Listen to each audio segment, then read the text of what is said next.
60 na mga kababayan nating seaman nagpositibo sa HIV. At ayon sa mga article or balita, dahil daw ito sa pagkaka-expose nila sa Brazil, na talamak ang high-risk activity, isa na dyan ang bintahan ng laman.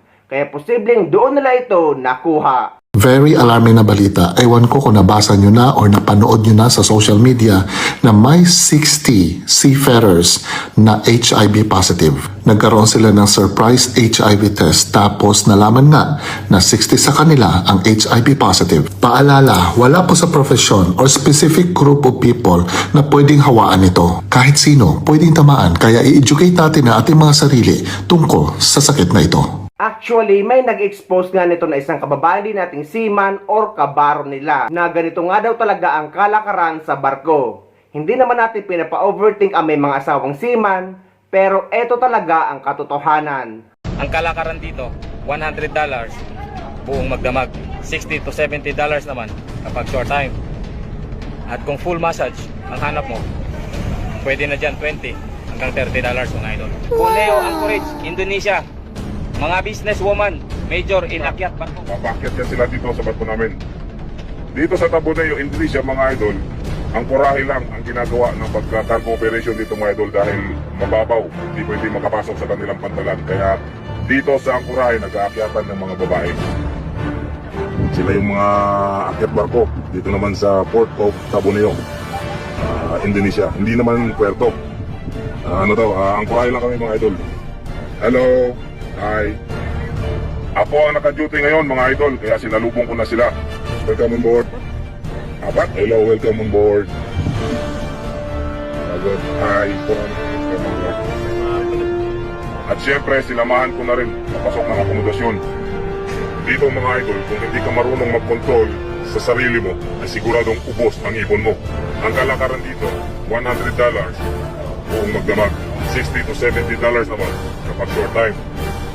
At kung full massage ang hanap mo, pwede na dyan $20 hanggang $30 mga idol.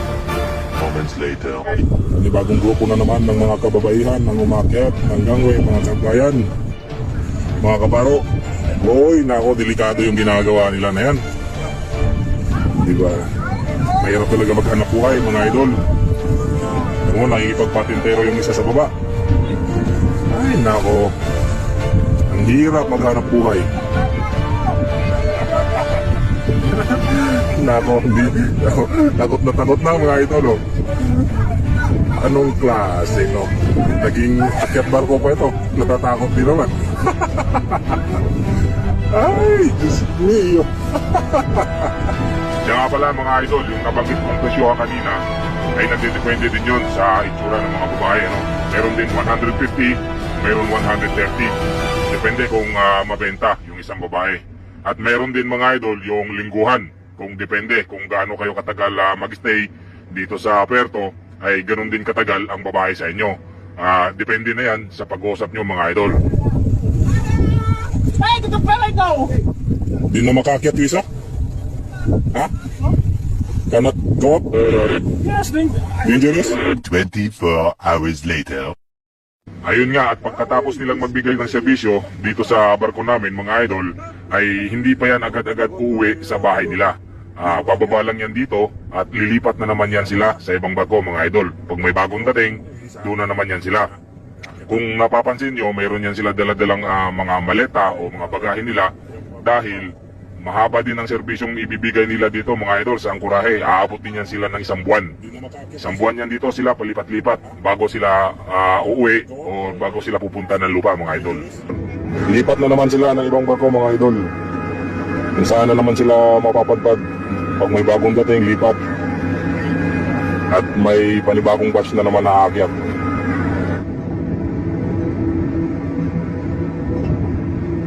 Akyat baba ng barko gamit ang gangway.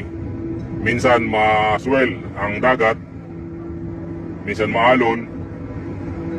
Sanayan lang yan. Ang kalakaran dito, $100 buong magdamag. $60 to $70 naman kapag short time.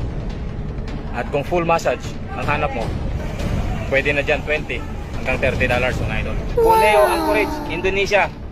Mga businesswoman, major in akyat barko. Papakyat yan sila dito sa barko namin.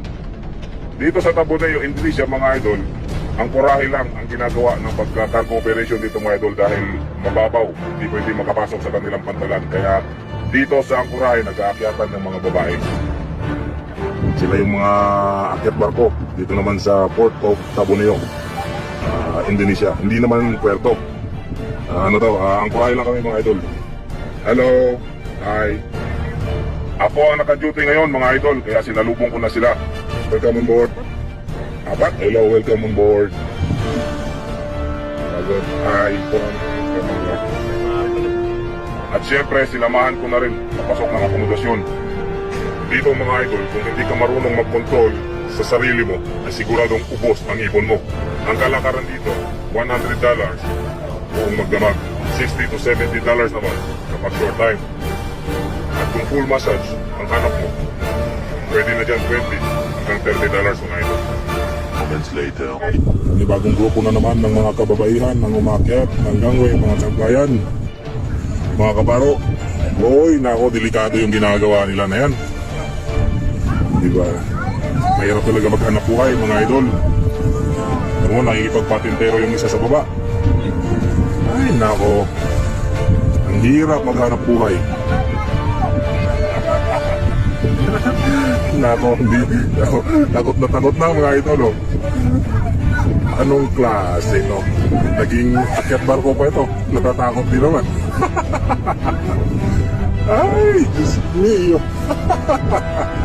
Kaya nga pala mga idol, yung nabanggit kong presyo kanina, ay nagdidepende din yun sa itsura ng mga babae, no? Meron din 150, meron 130. Depende kung mabenta yung isang babae. At meron din mga idol yung lingguhan. Kung depende kung gaano kayo katagal mag-stay dito sa Puerto, ay ganun din katagal ang babae sa inyo. Depende na yan sa pag-uusap nyo mga idol. Hey, get the belly go! Di na makakyat, Wisa? Ha? Cannot go up? Yes, man. Dangerous? 24 hours later. Ayun nga, at pagkatapos nilang magbigay ng serbisyo dito sa barko namin mga idol, ay hindi pa yan agad-agad uuwi sa bahay nila. Bababa lang yan dito at lilipat na naman yan sila sa ibang barko mga idol. Pag may bagong dating, doon na naman yan sila. Kung napapansin nyo, mayroon yan sila daladalang mga maleta o mga bagahe nila dahil mahaba din ang serbisyong ibibigay nila dito mga idol sa Angkurahe. Aabot din yan sila ng isang buwan. Isang buwan yan dito sila palipat-lipat bago sila uuwi o bago sila pupunta ng lupa mga idol. Lipat na naman sila ng ibang barko mga idol. Kung saan na naman sila mapapadpad pag may bagong dating lipat. At may panibagong batch na naman naakyat.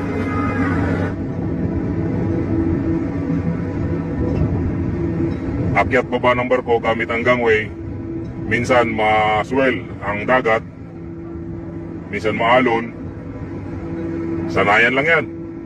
So maging paalala ito sa lahat ng mga kababayan natin na overseas Filipino workers, mapa land-based man or sea-based, na kung pwede or dapat iwasan ang ganito dahil minsan ka lang madapuan ng HIV ay panghabang buhay mo nang dadalhin. Kawawa ang mga anak nyo, lalong-lalo na ang asawa nyo.